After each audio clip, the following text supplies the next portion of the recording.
Houston Style Magazine, and we are here with Miss Cheryl Pearson McNeil of the Nielsen Group. How are you? I'm fabulous today. How are you? Good, looking good, and working hard. Thank you. Glad to be here. Yeah, well, let's talk about Nielsen and the upcoming report and how the African American consumer needs to pay attention, right? Just like y'all stressed last year, let's talk about it. Absolutely. What we're stressing this year is the importance of being a conscious consumer. That means before you watch a television program, listen to a radio show, go out and buy a tube of lipstick, that you are very consciously considering who is on the receiving end of that dollar or your time. Right. So being very conscious about it. And we talk about that in this year's report, which we're calling Powerful, Okay.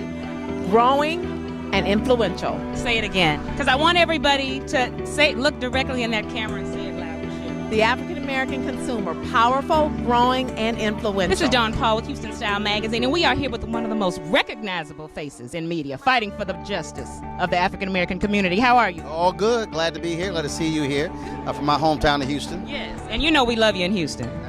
Now, the theme is it starts with you. Everybody, we can't depend on Roland Martin to do all the work for us. Talk about how we got to get involved ourselves. Well, I mean, the reality is individuals have power. I think a lot of people don't realize the power that they have, and so therefore they squander it. And they say, well, I don't have money, I don't belong to the organization, I'm not on television.